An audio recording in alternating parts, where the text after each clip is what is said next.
मति अनुसार सुख सुंदर गादी धरो बिराजी पवन कुमार बिराजी पवन कुमार बिराजी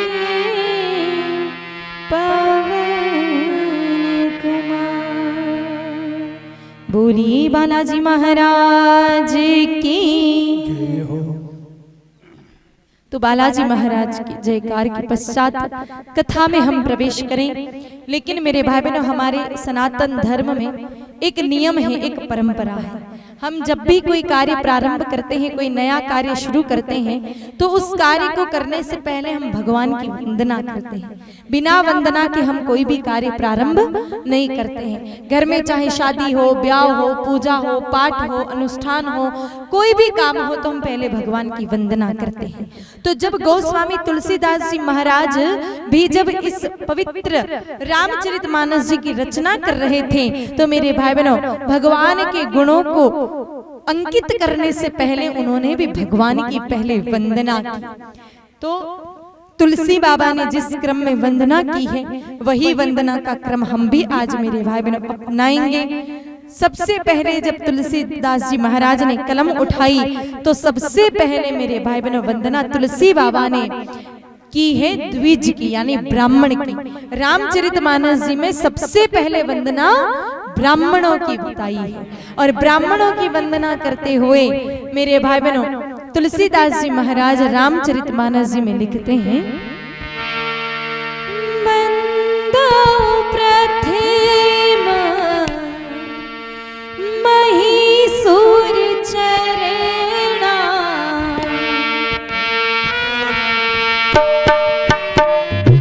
महीसुर चरणा मोह जनित संशय सब हरेना मोह जनित संशय सब हरेना।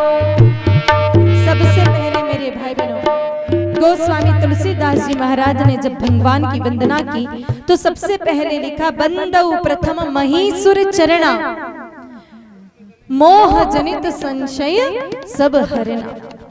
सबसे पहले ब्राह्मणों की वंदना की। लेकिन ब्राह्मण कौन है? हम भी सबसे पहले विप्र देवता ब्राह्मण देवताओं के चरणों में प्रणाम करते हैं, पर प्रश्न ये उठता है कि ब्राह्मण कौन है? मेरे भाई बहनों, याद रखना, जो केवल बड़ी सी चुटिया रख देवे, या फिर गुणों मोटो लांबोड़ो तिलक निकाल देवे, या हमारी तरह 2-4 मालाएं पहन लेवे और हाथ में सुमिरनी ले करके और राम राम जपे, केवल वही ब्राह्मण नहीं है। या ब्राह्मण कुल में जन्म ले वही व्यक्ति ब्राह्मण नहीं है। मेरे भाई बहनों, ब्राह्मण कहलाने का सच्चा अधिकारी वो व्यक्ति है। रामचरितमानस जी में ही आगे इसका प्रमाण भी आएगा कि ब्राह्मण कहलाने का सच्चा अधिकारी वो व्यक्ति है जिसके घर में 2 गौ माताएं हैं।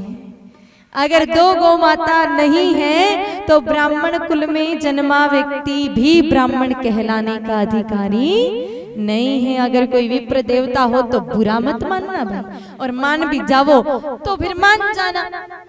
आपको बुरा लगे या अच्छा लगे, इसके लिए तो कथा हो नहीं रही। कथा तो शास्त्रों की बात आप तक पहुंचाने के लिए हो रही है, और ये विषय पूरी तरह से शास्त्रोक्त है। मेरे भाई बहनों, ब्राह्मण कहलाने का अधिकारी वही व्यक्ति जिसके घर में 2 गौ माताएं हैं। ब्राह्मण कहलाने का अधिकारी वो व्यक्ति जिसके घर में 2 गौ माताएं। हमारे हिंदुस्तान में जो ये वर्ण व्यवस्था थी ना, ब्राह्मण, क्षत्रिय, वैश्य और शूद्र, ये कभी भी जन्म आधारित नहीं थी, ये कर्म आधारित थी। तो मेरे भाई बहनों, अगर ब्राह्मण है तो कर्म क्या है ब्राह्मण का, कि वो सुबह सुबह यज्ञ करे, अग्निहोत्र करे। ब्राह्मण है तो उसका कर्म है कि त्रिकाल संध्या करे, 3 बार संध्या करे, तो वो ब्राह्मण है। बाकी तो साल भर में एक ही बार राम जी को नाम कौन लेवे और फिर कहे कि मैं तो ब्राह्मण हूं, तो अशो ब्राह्मण कई काम। तो ब्राह्मण कर्म यही है कि त्रिकाल संध्या करनी है, सुबह सुबह अग्निहोत्र करना है। अब त्रिकाल संध्या करने के लिए, अग्निहोत्र करने के लिए गाय माता का दूध चाहिएगा कि नहीं चाहिएगा? बोलो। पूजा के लिए अभिषेक करना पड़ेगा भगवान का दूध। पंचामृत बनाने के लिए गाय माता का दही चाहिएगा मेरे भाई बहनों, गाय माता का घी चाहिएगा होम करने के लिए। और ये सब का सब गाय माता का हो तो भगवान स्वीकार करेंगे, बाकी तो करने वाले नहीं है। अब आप कहो कि ऐसा कहाँ लिखा है कि अगर भैंस का दूध या भैंस का घी चढ़ा दे तो भगवान स्वीकार नहीं करते? ये कहाँ लिखा है? थोड़ी आवाज कम करो। तो ये बात मेरे भाई बहनों ब्रह्मांड पुराण में लिखी है, और एक नहीं दो बार लिखी है कि जो महिषी यानी भैंस के घी से होम करता है, या भैंस के घी से दीपक जलाता है, या भैंस के घी का भोग बना करके भगवान को धराता है, वो भगवान कभी भी स्वीकार नहीं करते। तो माता जी तो बढ़िया बढ़िया हलवा बनावे, लापसी बनावे। माता जी ने पूछो कि माता जी घी किसो लीधो? तो माता जी कहवे कि बढ़िया 2-4 मोटी मोटी ताजी भैंसिया बंधी रखी है महाराज, घी तो वाको ही है। तो वाका घी रो प्रसाद भगवान कदे ही स्वीकार करे कोनी। तो ब्राह्मण वो व्यक्ति जिसके त्रिकाल संध्या हो, अग्निहोत्र हो, ये सब के लिए मेरे भाई बहनों गाय माता का दूध घी चाहिएगा। और फिर गाय माता नहीं है तो कहां से लाएगा वो व्यक्ति? और इसीलिए मेरे भाई बहनों फिर वो ब्राह्मण कहलाने का अधिकारी भी नहीं है। और बाकी जितनी भी समाज है, बाकी जितने भी वर्ण है, वो तो अपने घर में एक गाय माता रखे तो भी चले, लेकिन ब्राह्मण के तो 2 होनी चाहिए। क्यों 2? ताकि एक गाय माता दूध देना बंद कर दे तो दूसरी का दूध आता रहे और कभी पूजा खंडित नहीं हो। तो इसीलिए ब्राह्मणों की मेरे भाई बहनों पूजा सबसे पहले की क्योंकि ब्राह्मण मेरे भाई बहनों शास्त्रों का पाठ करके, वेदों का पाठ करके और लोगों में ज्ञान संचारित करते हैं। विप्र बहुत पूजनीय है, ब्राह्मण बहुत पूजनीय है मेरे भाई बहनों। ब्राह्मण को तो भगवान के बराबर माना है। इसीलिए कहा है मोह जनित संशय सब हरना, कि ब्राह्मण ही वही व्यक्ति है कि जो समस्त शास्त्रों का हमें ज्ञान दे करके हमारे मोह को समाप्त करते हैं। इसलिए तुलसीदास जी महाराज ने सबसे पहले वंदना ब्राह्मणों की और ब्राह्मणों की वंदना के साथ ही साथ मेरे भाई बहनों दूसरी वंदना हाथों हाथ सत्संग की कर ली। क्योंकि मेरे भाई बहनों मैंने आपको पहले ही बताया कि सत्संग के माध्यम से ही व्यक्ति में विवेक जागृत होता है। सत्संग श्रवण करने से ही व्यक्ति को सही और गलत का बोध होता है। सत्संग श्रवण करने से ही मेरे भाई बहनों व्यक्ति क्या करना चाहिए और क्या नहीं करना चाहिए इसका ज्ञान प्राप्त करता है। तो इसीलिए सत्संग की वंदना मेरे भाई बहनों, जब तक व्यक्ति सत्संग नहीं सुनता है ना, तो बिना सत्संग के धर्म, कर्तव्य, विचार का बोध नहीं रहता है। मनुष्य का जीवन जो है वो विकार ही विकार में व्यतीत हो जाता है जब तक वो सत्संग नहीं श्रवण करता है। जब व्यक्ति सत्संग श्रवण करता है तभी उसमें विवेक जागृत होता है। अब प्रश्न ये उठता है कि विवेक क्या है? ध्यान से सुनिएगा मेरे भाई बहनों। विवेक कहते हैं बुद्धि के उस उच्चतम स्तर को जब जिसको पाकर इंसान सही और गलत का भेद समझ जाए। एक छोटा सा उदाहरण देके मैं आपको समझाऊं कि विवेक क्या है और विवेक से कैसे मेरे भाई बहनों व्यक्ति में सही और गलत का भान होता है। आप विचार कीजिएगा, इस संसार में जितने भी शराबी लोग हैं, इस संसार में जितने भी शराबी लोग हैं, उन सबको पता है कि शराब स्वास्थ्य के लिए हानिकारक है। बोलो पता है कि नहीं पता है? बोलो ठा है कि कौन है? शराबी ने ये भी ठा है कि मैं शराब पीऊं तो हमारी कोई इज्जत कौन करे लो। बोलो ठा है कि कौन है? और शराबी को ये भी पता है कि शराब पीऊंगा तो मेरा पैसा खर्च हो जाएगा। तो शराब गंदी चीज है, शराब बुरी चीज है, शराब से पैसा खर्च होता है और शराब से इज्जत जाती है। ये सारी बात उस शराबी को पता है, लेकिन फिर भी वो शराब पी रहा है। इसका मतलब शराब गंदी चीज है ये जानने की बुद्धि उसमें है, लेकिन मेरे भाई बहनों फिर भी वो शराब पी रहा है। इसका मतलब मानने का विवेक उसमें नहीं है। और वही विवेक जागृति का काम मेरे भाई बहनों सत्संग करता है। तो सत्संग का दूसरा अर्थ हम ये भी कह सकते हैं कि परमात्मा से मिलन करवाने का काम जो करता है वो सत्संग करता है। इस संसार में जिन जिन लोगों ने भगवान को पाया है ना, जब तक सत्संग नहीं सुना तब तक उनको प्रभु का बोध नहीं था। मीराबाई सा ने, मेरे भाई बहनों, प्रभु को पाया कब? जब तक उनके दादो सा ने कहा नहीं था कि बेटा तेरो तो गिरधर गोपाल, दूसरो न कोई रे, जाके मुकुट, जाके सिर मोर मुकुट तेरो पति सोई रे। जब तक ये दादो सा ने, मेरे भाई बहनों, सत्संग नहीं सुनाया था तब तक मीराबाई सा भक्ति में नहीं लगी थी। मेरे भाई बहनों, ध्रुव जी महाराज को भगवान मिले कब मिले? जब उन्होंने नारद जी से सत्संग सुना था। यहाँ तक कि हम राम कथा सुन रहे हैं तो रामचरितमानस जी की रचना किसने की? तुलसीदास जी महाराज ने। तुलसीदास जी महाराज भी तो अज्ञानी ही थे, जब तक सत्संग नहीं सुना। अपनी पत्नी रत्नावली से जब सत्संग सुना तभी तो ज्ञान हुआ। तो जीवन में अगर प्रभु को पाना है तो सत्संग सुनना बहुत आवश्यक है। एक बात हमेशा याद रखना, हर व्यक्ति के जीवन में भगवान एक बार जरूर आते हैं, चाहे वो कितना भी पापी हो। हर व्यक्ति के जीवन में एक बार भगवान जरूर आते हैं, चाहे तो चींटी के रूप में आओ, चाहे तो हाथी के रूप में आओ, लेकिन आते जरूर हैं। अब अगर सत्संग सुना है तो भगवान भले चींटी के रूप में आ जाएंगे तो भी पहचान जाओगे। सत्संग सुना है तो भगवान हाथी का रूप बना के आ जाएंगे तो भी पहचान जाओगे। और अगर सत्संग नहीं सुना है तो फिर मेरे भाई बहनों, भगवान स्वयं चार भुजा नाथ पधार जावे मोर मुकुट पहन करके भी, पर कथा नहीं सुनी, सत्संग नहीं सुना तो आपको लगेगा कोई नाटक कंपनी में काम करने वाला कोई कलाकार दिखे, पहचान नहीं पाओगे। तो सत्संग सुनने से भगवान की पहचान होती है। मेरे भाई बहनों, कई लोगों को कहते हैं सत्संग हुआ चालो, तो कई कहवे कई मिले लो बटे सत्संग में और 3 घंटा और खोटी करो। मेरे भाई बहनों, सत्संग में जो मिल सकता है वो तो इस दुनिया में और कहीं मिलने वाला नहीं है। इसीलिए मैं तो कहती हूँ, जो लोग आज नरेगा में गई है ना, आपकी अड़ोस पड़ोस की माताएं कहना 6 दिन अगर नहीं भी कमाओगे तो कोई पहाड़ नहीं टूट पड़ेगा, पर 6 दिन यहाँ जो कमा लोगे फिर ये कभी घुटने वाला नहीं है। वो नरेगा में 200-500 रुपए तो बचने वाले भी नहीं है, 5 दिन नहीं लगेंगे उसको खर्च होने में, पर यहाँ जो सत्संग में मिलेगा मेरे भाई बहनों वो कभी खत्म होने वाला नहीं है। इसीलिए सत्संग हर स्थिति में सुनना चाहिए। चाहे मेरे भाई बहनों दुनिया लुट जाए तो लुट जाए, लेकिन फिर भी सत्संग का अवसर मिले तो सत्संग सुनना चाहिए। चाहे आपके शरीर में कितनी भी बीमारी हो, आप 3 घंटा नहीं बैठ सकते कथा में, तो भी एक बार सत्संग में जाओ। भले ही 1 बार 2 बार उठ जाओ, वापस बैठ जाओ, कुछ भी करो, लेकिन फिर भी सत्संग सुनना चाहिए। जिस दिन हमारे घर में खाने का एक दाना भी ना हो तब भी हमारा सत्संग छूटना नहीं चाहिए।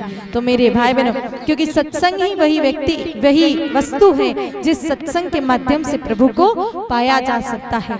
इसीलिए मेरे भाई बहनों कहा भी है ना, यह अवसर फिरे नहीं मिलने का, यह अवसर फिरे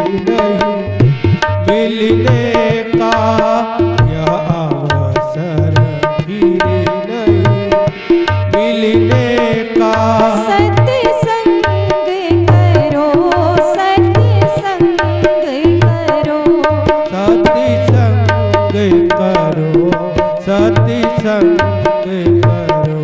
यह अवसर फिरे नहीं मिलने का, यह अवसर फिरे नहीं मिलने का।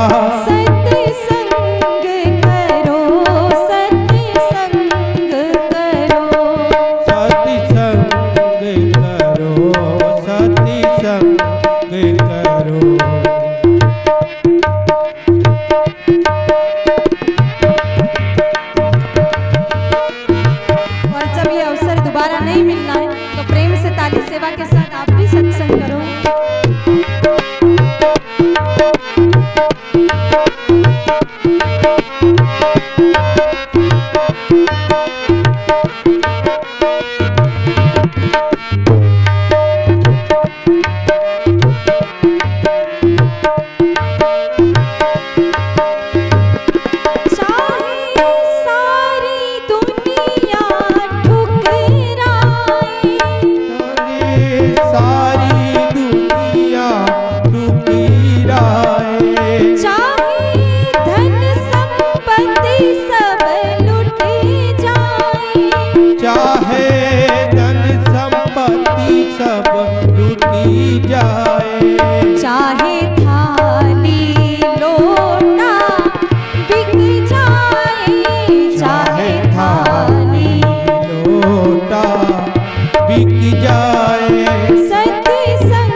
घर वाले सत्संग में आने ही नहीं देते। अरे भाई सत्संग सुनने के लिए तो अगर घर वालों से लड़ना पड़े तो भी लड़ करके सत्संग तो सुनना ही चाहिए। मेरे भाई बहनों सत्संग के लिए लड़ भी लो तो उसमें कोई पाप लगने वाला नहीं है। मीराबाई सा भी तो लड़ी थी पूरे परिवार से मेरे भाई बहनों प्रभु को पाने के लिए। तो चाहे घर वाले कितना ही रोके लेकिन सत्संग में जाने के लिए तो जाना है तो जाना ही है।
मेरे भाई बहनों, दूसरी वंदना तुलसीदास जी महाराज ने सत्संग की और आगे वंदना का क्रम बढ़ाते हुए तुलसीदास जी महाराज ने वंदना की। मेरे भाई बहनों, सत्संग की तो कर ली, पर ये सत्संग सुनाएगा कौन? तो तीसरी वंदना की सत्संग सुनाने वाले सद्गुरुदेव भगवान।